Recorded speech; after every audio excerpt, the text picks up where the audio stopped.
Crianças, bom dia para vocês. Hoje as nossas orientações é falando sobre Platão, exatamente. Platão, na verdade, ele foi um seguidor de Sócrates. Lembram vocês que já falamos sobre Sócrates? Exatamente, pois Platão foi um seguidor dele. E Platão, na verdade, ele foi um filósofo, um matemático, né, do período clássico antigo lá da Grécia, né? Ele foi autor de diversos, né, diálogos filosóficos da época e também ele foi um fundador importante de uma certa academia que ao longo das observações que a tia for fazendo para vocês, que é importante vocês saberem, a tia vai dizer qual é, tá certo?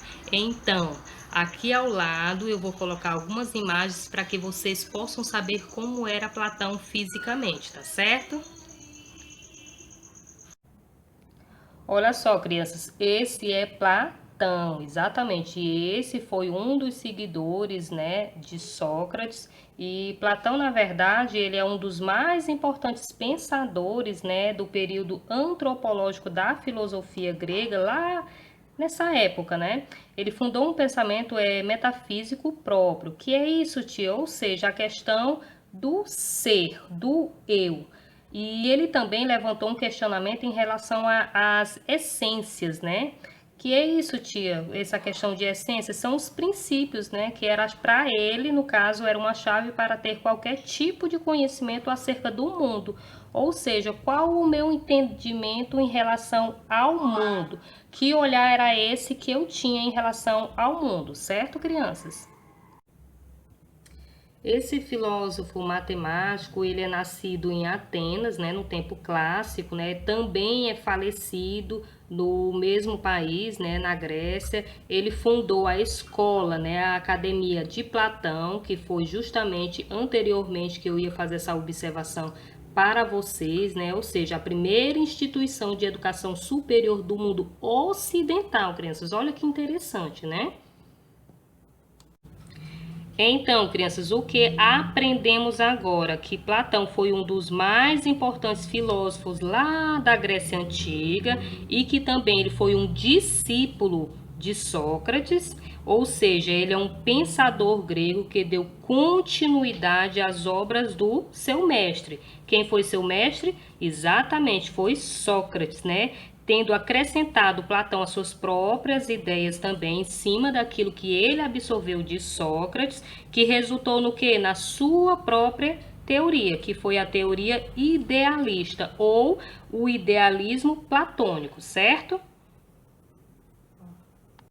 Agora, né, vocês já conhecem fisicamente quem era Platão, não é isso? Então, você sabia que Platão, ele criou uma teoria, né, onde ele dividiu essa questão do conhecimento de uma forma binária em dois? Então, ele dividiu o conhecimento inteligível e também o conhecimento sensível. Como assim, tia? Como já falei, né, Platão ele se baseava, né, em duas divisões. A primeira delas era o conhecimento sensível, né, que era obtido através por meio dos sentidos do corpo, certo? Como assim, tia? Era o conhecimento prático do mundo, né? Ele absorvia dessa forma através das suas sensações, tá certo? E a segunda divisão era o conhecimento inteligível, né? Era aquele que Platão ele falava que nós obtínhamos através do nosso próprio intelecto, certo, crianças?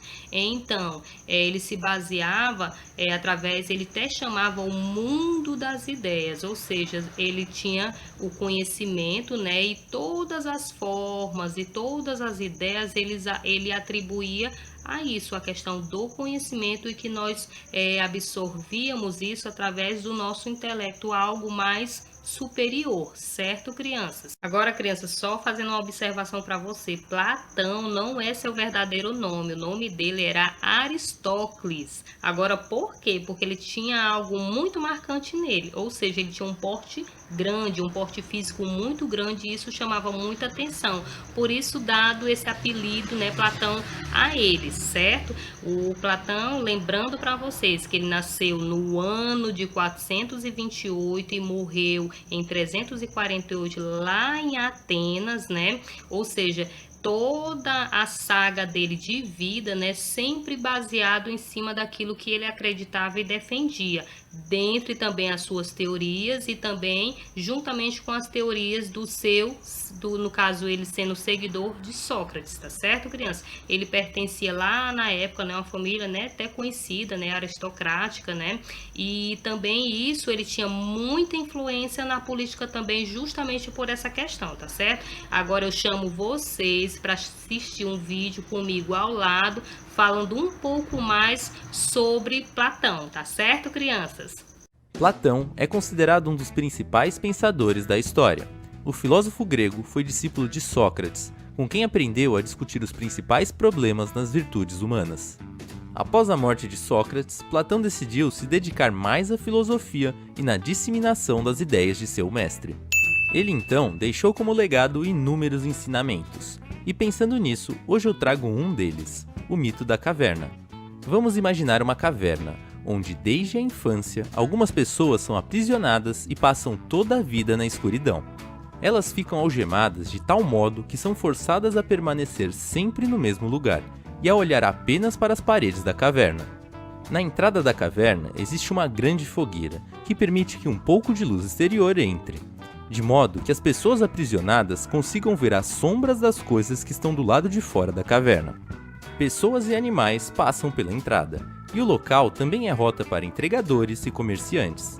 Como desde a infância as pessoas dentro da caverna só conseguem olhar para as paredes, elas imaginam que as sombras e os ecos vistos e ouvidos são a verdadeira realidade. Ou seja, não sabem que aquilo não passa de uma ilusão, e nem que há outros seres humanos reais fora da caverna. Um dos prisioneiros então acorda e percebe que sua corrente está quebrada, e ele lentamente se levanta. Ele então caminha para a entrada da caverna, porém, uma luz muito forte ofusca sua visão e o deixa completamente cego por algumas horas. O tempo se passa e o prisioneiro começa a enxergar novamente, e acaba descobrindo que aquilo que parecia uma fogueira era na verdade a luz do sol. Ele sente dificuldade para enxergar, mas a sensação que estava sentindo era impronunciável. Ao sair da caverna, ele vê outras pessoas, animais, charretes de transporte e percebe a beleza de tudo que estava ali.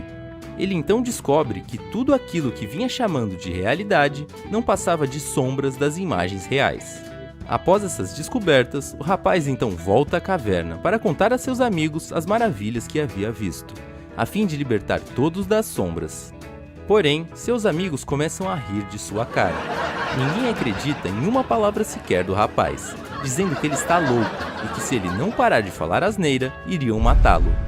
Nesse mito, nós somos iguais aos prisioneiros, pessoas comuns, que vivem em um mundo limitado por suas crenças e conhecimentos, muitas vezes achando que sabemos de tudo e nada temos a aprender. A caverna, para Platão, é a junção de nossos sentimentos e nosso corpo, é o nosso acervo de conhecimentos, mas que muitas vezes nos leva a equívocos e erros. Os ecos e sombras vistos de dentro da caverna são projeções da realidade. É a forma que vemos e julgamos as coisas, muitas vezes com visões preconceituosas ou opiniões pré-moldadas.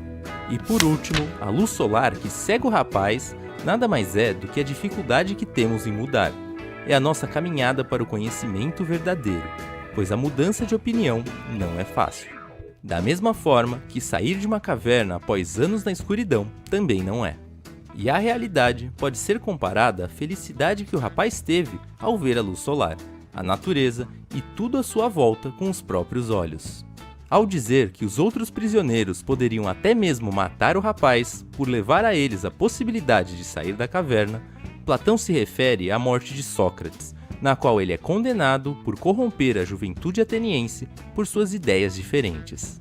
Se usarmos esses ensinamentos nos dias de hoje, podemos ver que muitos de nós temos mais semelhança com os prisioneiros dentro da caverna do que com o rapaz que conseguiu fugir. Estamos enraizados no senso comum e o preconceito prevalece, como se fossem as correntes citadas no mito. A passagem para o conhecimento real não é fácil, e nela, muitos tentarão lhe tirar suas forças e cegar sua visão de seu foco. Porém, aqueles que não desistirem conseguirão enxergar a beleza do lado de fora da caverna. Eu continuo percorrendo este caminho, E espero que o meu vídeo lhe ajude a se libertar de suas correntes também, e a seguir junto comigo para o lado de fora da caverna, longe das sombras e das ilusões. Espero que tenha gostado do vídeo de hoje. Então, crianças, vocês gostaram do vídeo? Agora vocês sabem um pouco mais sobre Platão, certo? Então, o mito e a caverna, na verdade, ela é uma metáfora, né? Foi criada pelo próprio Platão, né? E ela consiste na questão de entender, explicar as condições em que viviam os seres humanos, certo? E assim também ele buscava qual era a necessidade real. Como assim, tia? Ele buscava o que era necessário para que o ser humano ele alcançasse o verdadeiro sentido. Ou seja, que sentido é esse? Do mundo real. E ele se baseava sempre na razão acima dos sentidos. Então, agora vocês irão realizar a atividade do Agora, criança, por meio da escrita no caderno, vocês irão registrar aquilo que vocês acharam mais interessante da vida de Platão, tá certo? Essa será a atividade de vocês. Deixo aqui meu beijo, meu abraço a cada um de vocês. Tchau!